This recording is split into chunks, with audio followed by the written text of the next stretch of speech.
الصلاة والسلام عليك يا رسول الله وعلى آلك وأصحابك يا حبيب الله. الصلاة والسلام عليك يا نبي الله وعلى آلك وأصحابك يا نور الله. بیت المقدس مسلمانوں کا قبلہ اول ہے، اس میں کوئی شک نہیں کہ بیت المقدس یہودیوں، عیسائیوں اور مسلمانوں تینوں کے ریلیجن کے لیے مقدس مقام کی حیثیت رکھتا ہے۔ حضرت سلیمان علیہ نبینا علیہ السلام نے انسانوں سے نہیں بلکہ جنوں کی ایک جماعت سے اس کام کو کروانا شروع کیا، اس لیے اس عمارت کو ہیکل سلیمانی بھی کہا جاتا ہے۔ آقا کائنات جناب محمد رسول اللہ صلی اللہ تعالی علیہ وسلم کی ہجرت کے 1 سال 5.5 مہینے کے بعد قبلے کی تبدیلی ہوئی اور اللہ پاک نے پیارے آقا علیہ السلام کی خواہش کے مطابق مسلمانوں کا جو کعبہ ہے، قبلہ ہے، وہ کعبہ کو فرما دیا۔ اس مقام پر آج بھی مسجد قبلتین قائم ہے۔ یاد رہے کہ اللہ پاک کے آخری نبی جناب محمد عربی صلی اللہ تعالی علیہ وسلم نے غیب کی خبر دیتے ہوئے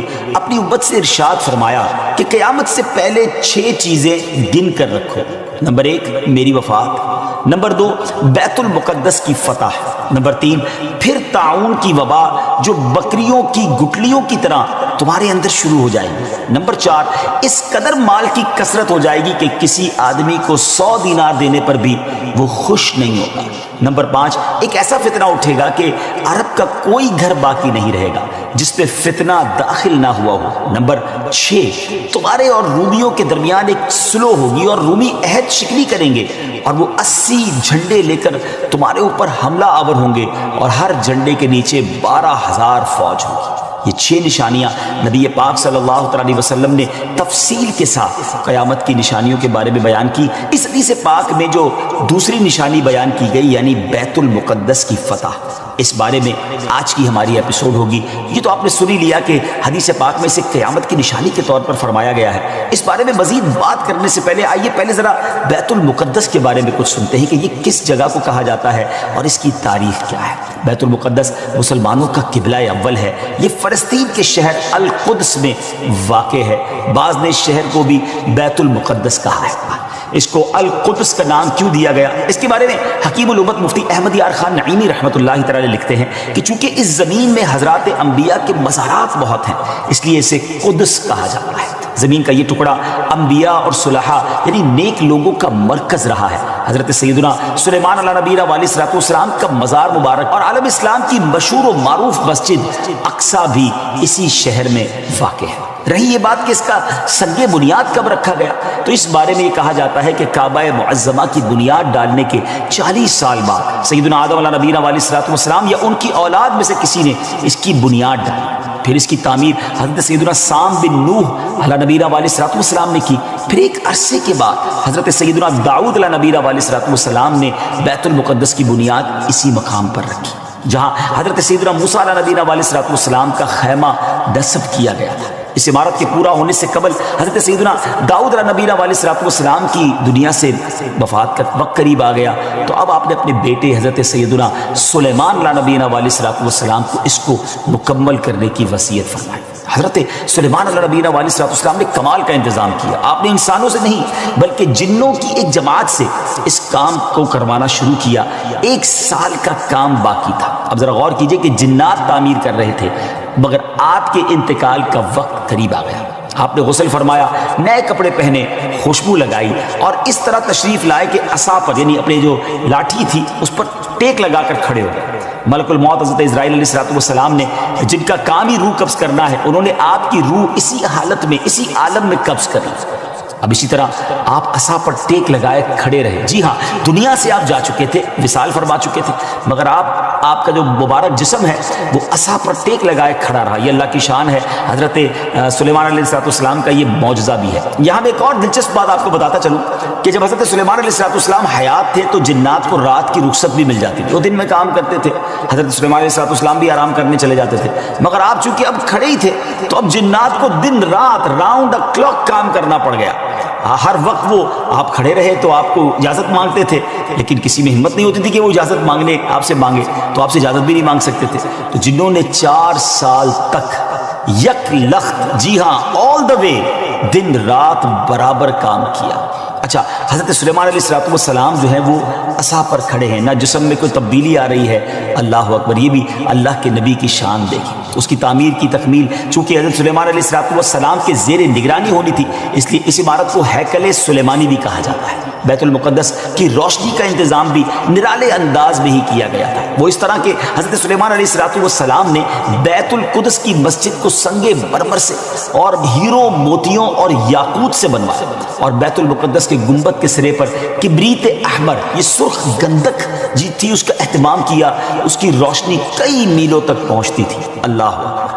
اچھا ناظرین، جیسے اس کی تعمیر کا وقت پورا ہونے لگا تو اللہ کی شان دیکھیں کہ آپ کے اس عصا کو، اس لکڑی کو دیمک نے کھایا اور آپ کا جسم زمین پر تشریف لایا۔ پھر لوگوں کو بھی پتہ چلا اور جنات کو بھی پتہ چلا کہ حضرت سلیمان علیہ السلام دنیا سے جا چکے ہیں۔ سبحان اللہ، اتنی شاندار یہ عبادت ہے۔ بیت المقدس کی خدمت کے لیے کثیر خادمین حاضری دیتے رہتے۔ ایک وقت ایسا آیا کہ حضرت سیدنا زکریا علیہ نبی علیہ السلام کے مبارک زمانے میں بیت المقدس کے خدام کی تعداد 4000 تھی، اور خدام کے 27 یا 70 سردار تھے، جن کے امیر سیدنا زکریا علیہ نبی علیہ السلام تھے۔ حضرت سیدنا آدم علیہ السلام سے لے کر حضرت سیدنا موسیٰ علیہ نبی علیہ السلام تک کعبہ یعنی بیت اللہ شریفی کعبہ رہا۔ پھر حضرت سیدنا موسیٰ علیہ نبی علیہ السلام سے لے کر حضرت سیدنا عیسیٰ علیہ السلام تک بیت المقدس قبلہ رہا۔ جب آقا کائنات جناب محمد رسول اللہ صلی اللہ تعالیٰ علیہ وسلم کی آمد ہوئی اور آپ نے اعلان نبوت فرما کر اسلام کی تعلیم اور اشاعت کا سلسلہ شروع کیا، تو مکہ مبارک میں جتنا عرصہ رہے اس وقت تک بھی مسلمان بیت المقدس کی طرف رخ کر کے عبادت کرتے تھے۔ پھر نبی پاک علیہ السلام نے مدینے کی طرف ہجرت فرمائی، اور ہجرت کے بعد مدینہ منورہ میں بھی مسلمان 16 یا 17 مہینے تک بیت المقدس کی طرف رخ کر کے نمازیں پڑھتے رہے۔ ہجرت کے 1 سال 5.5 مہینے کے بعد 15ویں رجب پیر کے دن مسجد بنی سلمہ میں نماز ظہر کے درمیان قبلے کی تبدیلی ہوئی، اور اللہ پاک نے پیارے آقا علیہ السلام کی خواہش کے مطابق مسلمانوں کا جو کعبہ ہے، قبلہ ہے، وہ کعبہ کو فرما دیا، اور اب مسلمان کعبے کی طرف رخ کر کے نماز ادا کرنے لگے۔ اس مقام پر آج بھی مسجد قبلتین قائم ہے۔ حضرت سلیمان علیہ السلام کے بعد بنی اسرائیل کے زوال کے ساتھ ہی بنی اسرائیل 2 حصوں میں منقسم ہو گئے، تقسیم ہو گئے۔ ہیکل سلیمانی کی عزت میں بھی کمی آ گئی۔ ویسے تو ہیکل سلیمانی پر کئی حملے ہوئے، مگر ایران کے بادشاہ بخت نصر نے جو فلسطین پر حملہ کیا تھا، اس میں ہیکل سلیمانی کو مکمل طور پر مسمار کر دیا اور بڑے پیمانے پر یہودیوں کا قتل عام کیا۔ تورات جلا دی گئی، اور اس وقت یہودی غلاموں کو دریائے فرات کے کنارے آباد کیا گیا، اور انہوں نے اس بستی کا نام تل ابیب رکھا۔ اس کے بعد ایران کے پہلے کسرا خسرو نے یہودیوں کو واپس فلسطین جانے کی اجازت دے دی۔ تب وہ جنوبی فلسطین میں آ کر آباد ہوئے اور ہیکل سلیمانی کی اثر نو تعمیر کی، مگر یہ تعمیر بھی زیادہ عرصے قائم نہ رہ سکی، اور 70 عیسوی میں روم کے بادشاہ توتس نے ایک مرتبہ پھر ہیکل سلیمانی پر حملہ کیا، اسے مسمار کر دیا، اور یہودیوں کو فلسطین کے جنوبی حصے سے بھی نکال دیا۔ یوں فلسطین مکمل طور پر یہود سے خالی ہو گیا تھا۔ حضرت عمر فاروق رضی اللہ تعالیٰ عنہ کے عہد خلافت میں جب فلسطین فتح کیا گیا، اس وقت وہاں عربی النسل قبائل آباد تھے۔ اسلامی لشکر کے سپہ سالار سیدنا ابو عبیدہ بن جراح رضی اللہ تعالیٰ عنہ نے فتح یرموک کے بعد اسلامی لشکر کے ساتھ آپ دمشق آ چکے تھے۔ آپ نے اپنے اصحاب سے مشورہ کیا کہ قیصاریہ روانہ ہو یا بیت المقدس۔ حضرت سیدنا معاذ بن جبل رضی اللہ تعالیٰ عنہ کے مشورے پر عمل کرتے ہوئے سیدنا فاروق اعظم رضی اللہ تعالیٰ عنہ کی بارگاہ میں ایک مکتوب روانہ کیا گیا، دونوں شہروں میں سے کس شہر کا انتخاب کیا جائے۔ سیدنا فاروق اعظم رضی اللہ تعالیٰ عنہ نے جلیل القدر صحابہ کرام علیہ رضوان سے جب مشورہ کیا تو مولا علی شیر خدا کرم اللہ تعالیٰ وجہ الکریم نے فرمایا کہ اے امیر المومنین، آپ اسلامی لشکر کو بیت المقدس کی طرف روانگی کا حکم دیں۔